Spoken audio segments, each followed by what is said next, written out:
Hello ladies and gentlemen, and welcome back into the studio. This week's video is an excerpt from one of my upcoming Patreon videos.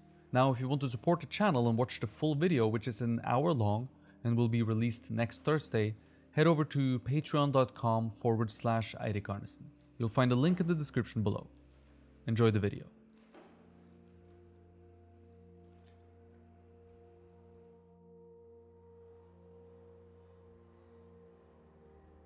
So I chose the difficult road to hoe, but hey, here we are. The first thing that I like to do when sculpting hands is relating their size to what they are attached to, which is the arms, of course. In my opinion, the hands can be big if they are functioning well with the arms and the head. If not, things tend to look a little bit out of place. Take a look at Michelangelo's David.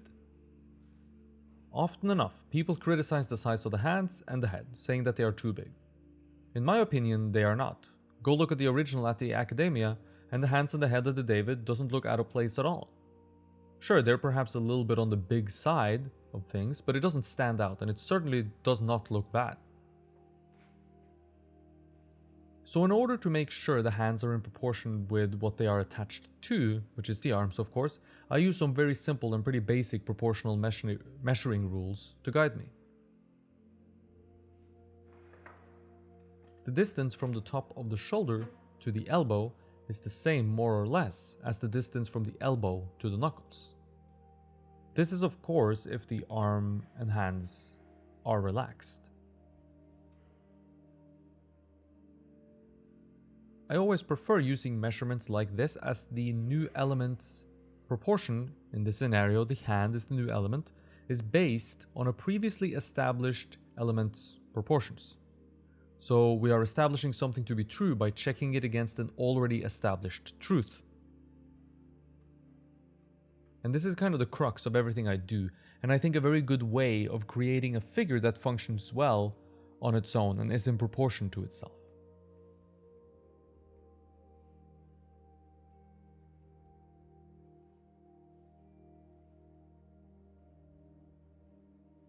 In a similar fashion to how the shoulder to elbow, elbow to knuckle measurement uses previously established information to support new information that is being added, getting from the knuckles to the fingertips takes place by using a similar concept and rules of proportion.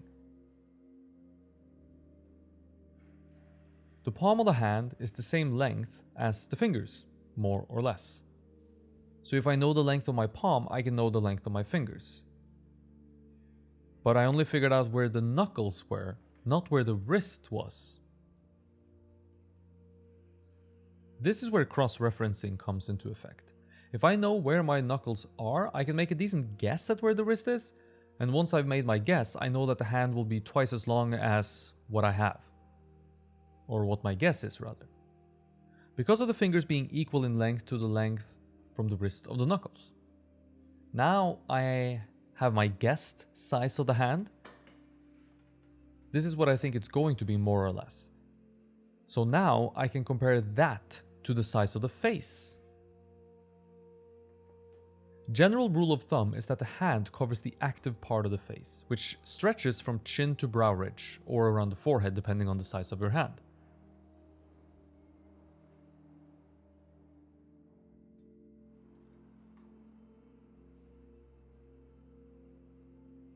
Because I have a head that's in proportion to the body, which is already established, and arms that are in proportion to the body as well, already established, I'm making sure the hands fit with the proportions of the arms by using them to establish their size, the hand size, and then double checking that size of the hand with the size of the face. If I do all of this correctly, I should get a hand that functions well with everything else that's been established, and consequently, a figure that's in proportion to itself.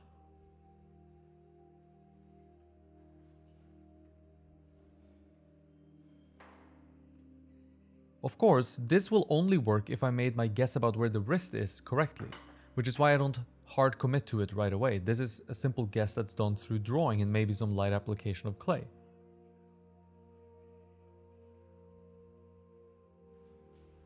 This can be adjusted if the guess is wrong, of course, and I won't progress far at all until I have adjusted the placement of the wrist so the size of the hand will fit with the size of the face.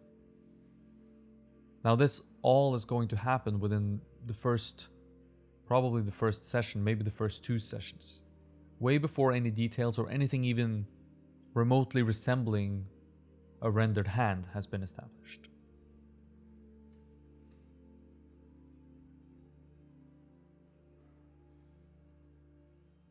Let's take the possible scenario that you need to establish the size of arm and hand.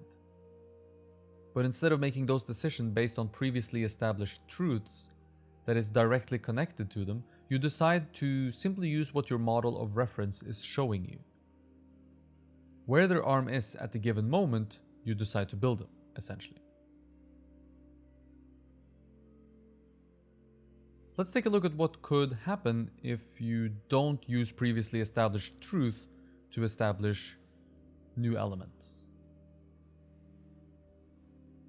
Let's take the scenario that you need to establish the size of arm and hand.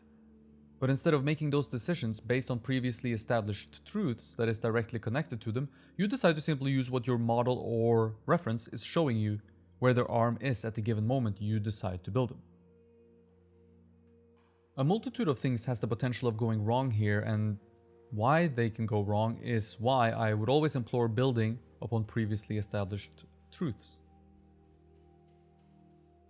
The pose of your reference might be slightly different from what your sculpture is, and so when you place the elbow in the location where it is on your reference, you run the risk of having a long or short upper arm.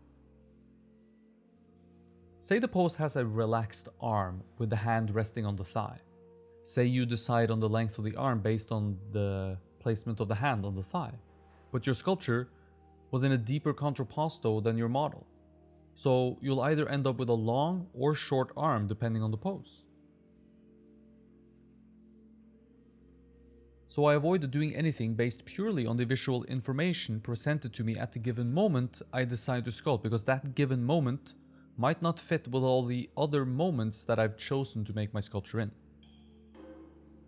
The sculpture has to function well first and foremost within itself, so I'm concerned with here today how the hands fit into the whole that I've already created, not how accurate their scale or placement is in relation to my reference.